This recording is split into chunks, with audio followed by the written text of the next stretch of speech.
and welcome to Atop the Fourth Wall, where bad comics burn. And oh me, oh my, we have a bad one today.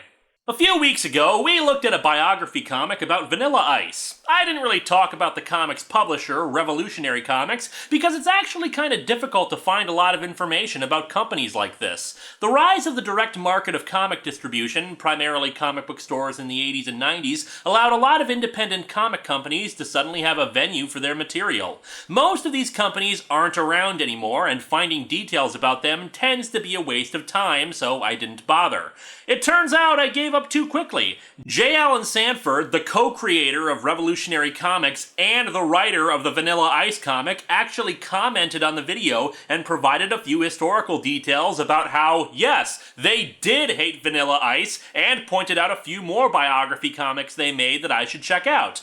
But if that wasn't enough, it turns out that Revolutionary Comics and the rock and roll comics line was surprisingly popular back in the day, to the point where there's actually a lot of history about the company, particularly concerning lawsuits from various bands against them. The most famous was probably a lawsuit by the New Kids on the Block, which Revolutionary Comics won against. What, the New Kids on the Block will sue over a biography comic, but not the Christmas comic that depicted them as morons tricking a blind woman whom they all wanted to sleep with? Threats of lawsuits against them over Bon Jovi and Motley Crue forced comic stores to stop carrying some of them. As such, they had to create their own distribution network to get their comics into music and retail stores, primarily using resources that Todd Lauren, the founder and president of the company, had used for a previous venture called Musicade for music-related merchandise and the like. They started expanding into more than just the biography comics, and even had a horror anthology called Tipper Gore's Comics and Stories. Mostly called that just to make fun of Tipper Gore, and I'm willing to bet a good number of my fans probably don't even know who the hell Tipper Gore is. There's a lot more history to go through, and if you're interested, I recommend reading a brief essay about the history of rock and roll comics you can find here. Or check out the 2005 documentary, Unauthorized and Proud of It, The Story of Rock and Roll Comics. The only remaining history I should tell you is that Todd Lauren was sadly murdered in 1992, and his killer was never found. Todd Lauren himself actually scripted the first issue of Psychoman as well as a second issue, though when J. Allen Sanford took over for Todd, he says he canceled it pretty quickly because of how awful it was. And on one hand, I do feel kind of bad making fun of the last work of a man whose life was cut down so tragically. On the other hand, this thing sucks, so let's dig into Psychoman number 1.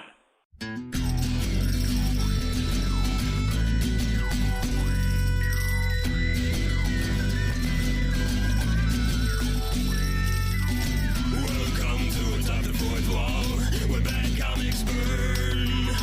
Linkara's gonna teach you all a lesson you won't learn.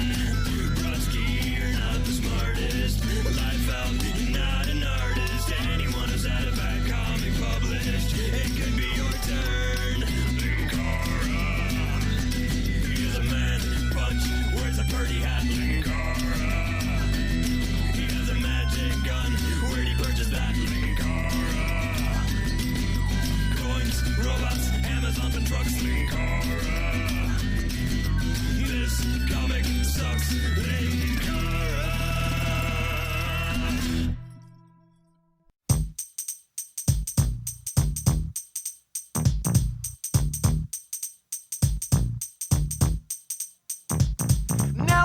The cover is actually not that bad, compositionally. Psychoman is supposed to be about a teenager who gets superpowers, and, in an attempt to subvert cliché, he decides to use them like some ordinary asshole would use superpowers instead of becoming a superhero.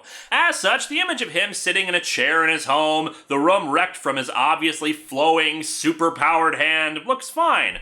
The problem is in the artwork itself, wherein our hero is staring at the reader with a completely blank expression, while two other individuals gaze into the house with looks that call to mind a certain emotional depth. No surprise!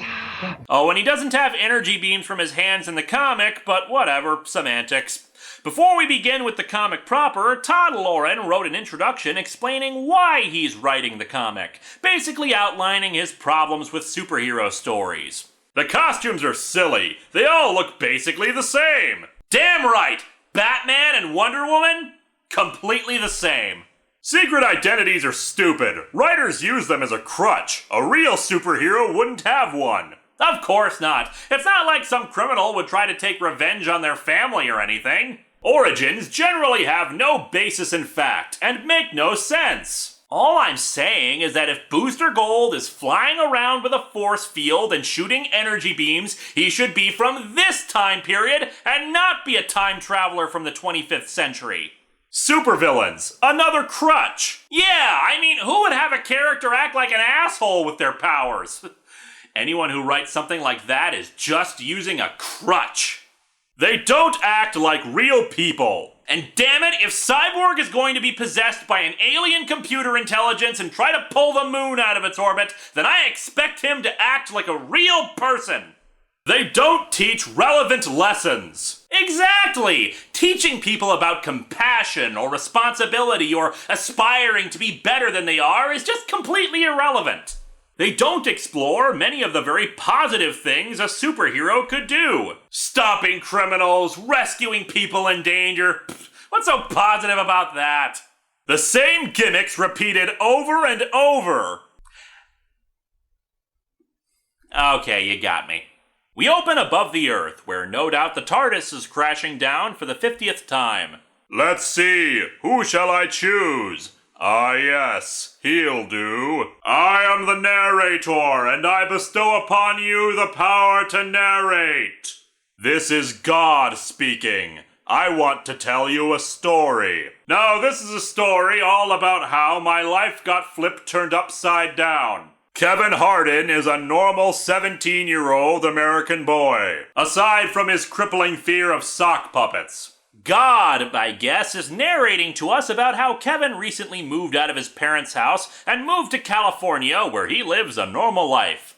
However, God is disappointed that this guy, whom our divine Lord has decided to point out is really good looking, has never had sex. Even with his looks, he only repels women. Being a born loser may have something to do with it. Those who fail to make use of gifts I've given them, lose them. That's the rules. But there are exceptions to every rule. Some comic creators have absolutely no gifts, yet somehow still manage to use the nothing that they have. God has decided to grant the young Kevin Hardin super strength. I do this from time to time to make improvements on my creations. I once gave Mara Wilson the power to call upon old video footage of people and then smite them for their sins. Man, that one was awesome. Some call it mutations, or natural selection, evolution, whatever. I call it snookerdoodle, but I'm God, I'm wacky like that. If he can impregnate a woman now, he'll be solely responsible for moving his race towards a higher level of evolution. All he has to do is get laid. It is God. So, just to recap, God decides to give superpowers to some random 17-year-old because he was bored. Speaking of, Kevin tosses his alarm clock into a wall, not realizing what he's done until he awakens. God also speaks up again to say that there's no way he'll get laid since women are too picky these days and want a man with brains. So, God's just dicking around with him? Also, prostitute! Boom! Problem solved! Kevin's roommate doesn't believe he has powers, so Kevin decides to try throwing something else and seeing what happens. As such, he hurls a baseball at a wall.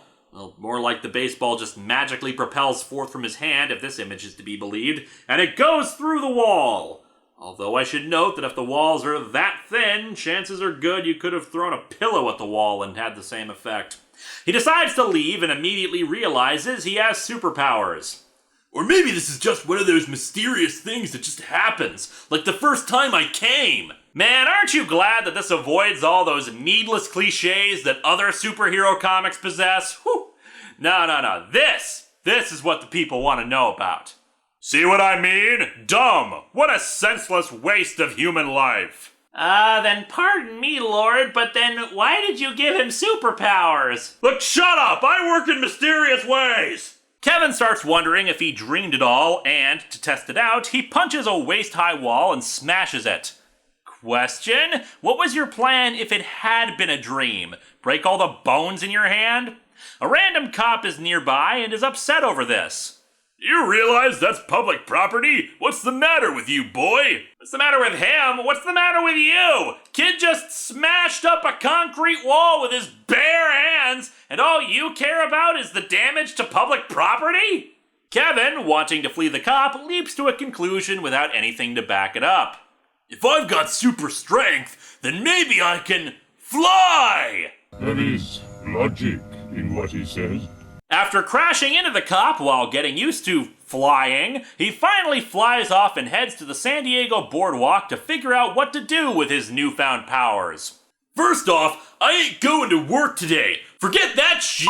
I'm gonna use this shit to score some chicks. Aim high, Kevin. He stops a random woman and flies in front of her, hoping to impress her. The woman, however, for some inexplicable reason, thinks he's some kind of weirdo.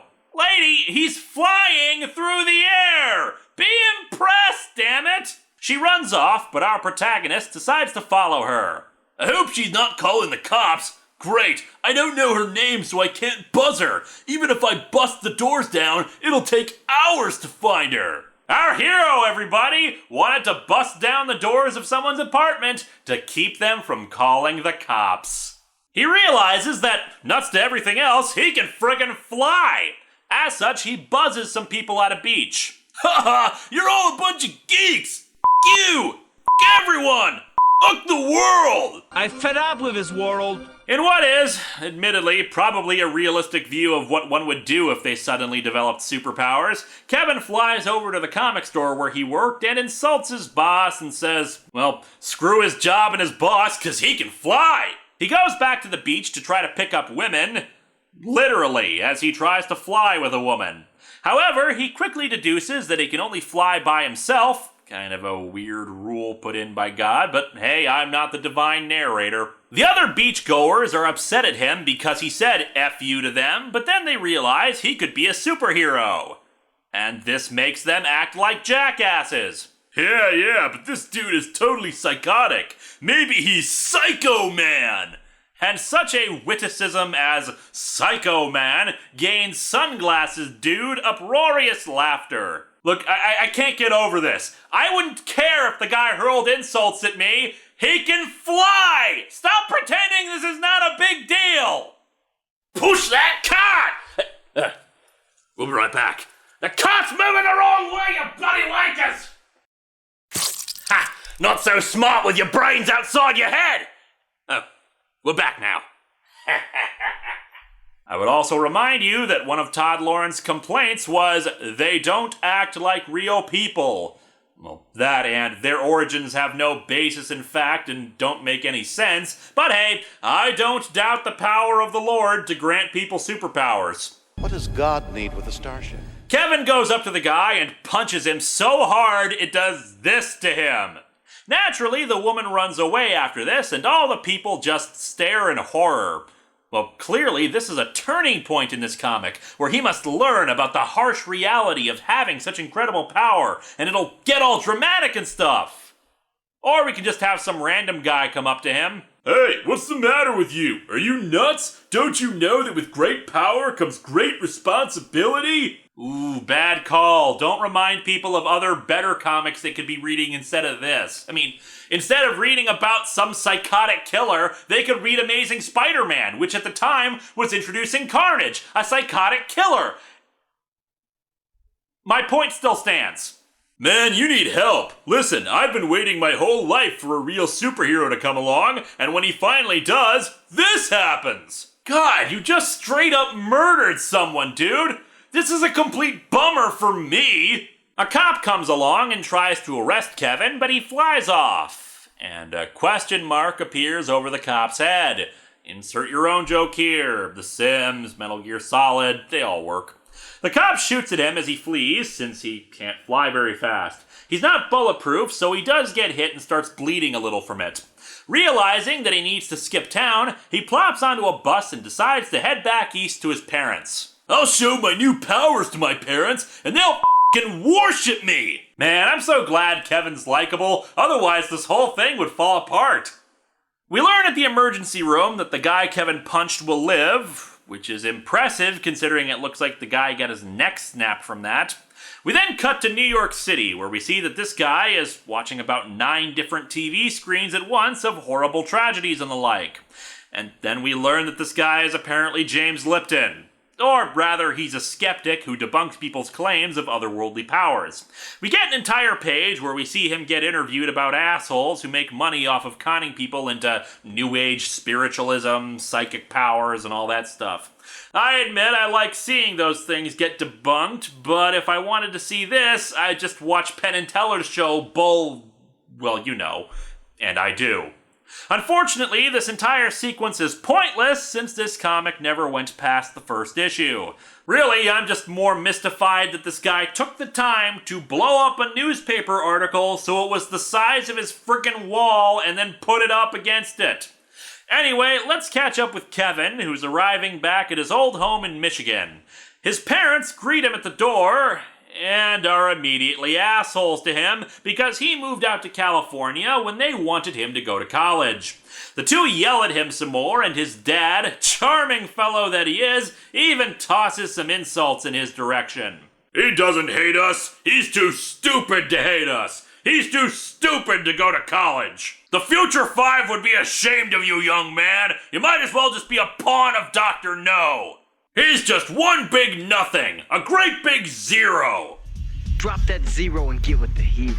You know, Kevin, maybe you should have called ahead. Just saying. Angered about their reaction, he picks up the TV and throws it through a wall and flies out. His parents, like everybody else, are unimpressed. Well, to be fair, the mother asks how the hell he can do that, but the dad just thinks it's another one of his stupid pranks. You know, dude, your kid is an idiot, but I see now where he got it from. And now, not kidding, we get a full page of his parents fighting with each other. The hell was the point of that? Kevin stops in at a White Castle to consider his situation, and yet he does not order the wonder that is chicken rings. Flight and super strength? Psh, you want to impress people? Show them chicken in a ring form, my friends. He decides that he doesn't need to work anymore, and upon seeing a newspaper, decides to head back to California. And going back to sunny California, 'cause I have seen the face of God! Oh no, not this crap. It's bad enough to make me sorry I gave man free will. You know, I'm beginning to suspect that narrator God is not as all-seeing and all-knowing as regular God. We cut to a hidden government lab where a child is trying to use psychic powers to make objects implode. His handler is this gentleman in sunglasses, though I can't help but notice that instead of the usual Men in Black attire, he's wearing a blazer and a turtleneck. This just confuses me, since instead of dressing like a government spook, he's dressed like a 1970s hired goon. When the child fails to make the objects implode, he lets the kid go, though he whispers to a guard that the kid and the kid's parents will soon be in an auto accident. How pleasant. Also, this scene affects nothing because only the one issue. It's just kinda sad that we don't get resolution for this guy's subplot. Back in California, Kevy follows up on his moronic plan. How moronic are we talking about here? Like, give some 17-year-old slacker idiot superpowers moronic, or your regular without raisins brand of idiocy? Kevy decides to call up a faith healer and claim to be Jesus. Oh boy, this kid is asking for big trouble. If this keeps up, I'm turning this whole project over to Mr. Morningstar. Hey, get in line, man. Spider-Man has a 10 o'clock with the dude. Kevin arrives at the faith healer's establishment and just hovers over the place, naturally getting their attention. And for the first time, somebody is actually mystified with the fact that he's flying. The leader of the church, Terry, comes out and Kevin admits he was just BSing about being Jesus, and she has a guard feel him up for weapons. And said security guard has a handlebar mustache and thinks to himself, "Thank you, Jesus." I'm pretty sure this was supposed to imply that the guard is either gay or a pedophile. Ha ha ha! Statutory rape! Kevin proposes that he use his superpowers to benefit the church and make millions of dollars. Listen, I don't really believe in any of this crap, alright? All I know is all my life I've been treated like shit by everyone I know. I've taken crap from my parents, friends. Everyone treats me like an idiot. Now, this was no ordinary idiot. He was a colossal idiot. But now I've got a chance to show them that they're the idiots. You can tell the world I'm Christ for all I care. You can tell them I'm an angel or the devil, whatever you want. I just want to be treated like I'm somebody for once. Yeah, you'll really show people by conning people out of their money and lying and wasting your incredible powers. Who's got mud on their face now, eh? Terry, not being a total idiot, examines the situation and asks him some questions like how old he is, where his parents are, and looks into settling the matter of him decking a guy so hard he thinks the beach is Antarctica. She weasels around the points, saying that they need to get him declared as an adult so he can sign a contract, and they'll make sure he won't get shoved in jail for the assault. And so our comic ends with Kevin agreeing to all her demands. It's really as simple as that, believe it or not. That was 3 pages right there. Oh man, I'm sure the second issue of this comic is going to be just as good as Neutro's second issue. This comic sucks. Even putting aside the amateurish artwork, the story itself doesn't know what it wants to be. Is it a deconstruction of traditional superhero tropes, or is it just some pseudo-comedy about an asshole getting superpowers? No one in this comic is believable or likable, especially not our protagonist, who's just a jerk to everybody, and we never have any real reason to sympathize with him since he squanders his powers. And why the hell did we need narrator God to bestow these powers on him? Wouldn't it just be better if he woke up one day with powers and we never learned the explanation behind it? I can't imagine that even if Todd Lauren had lived, that this thing would have survived much longer. I mean, who wants to follow a fictional story where the main character is just a douchebag who you can never relate or sympathize with? Oh, that reminds me. Nimue, we need to reposition Comicron 1.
Is it you?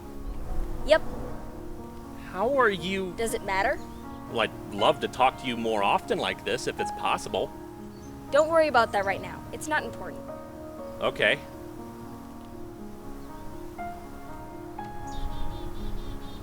I've made a real mess of things, haven't I? Yeah. Well, what am I supposed to do? Act like a goody two-shoes all the time? Never raise my voice to anybody? Never get angry at anything? Never lie or make mistakes or take a shortcut to anything? Of course not. No one's perfect. Well, then what the hell do you want from me? I just don't know what to do. What am I supposed to do to make things right again? I want you to be better. Oh, that's helpful. You're aware of it now. Aware of what could happen to you. Yes. I've been holding back because I haven't been certain about you. About what you could do if I really cut loose. Maybe you shouldn't. Maybe Apollos is right and I really am going evil. Maybe you should use that power you have and snuff me out before I get worse. You're my partner. You're my friend. You don't leave your friend behind when they're in trouble. You try to help them. Try to make them better. And if you can't help me, Then at least I made the effort. what's the next step? Just be mindful. Try to think a little bit more and be more aware of things. I'll try. Doing is better than trying. True that. I think I'm ready to go home. I'm already home.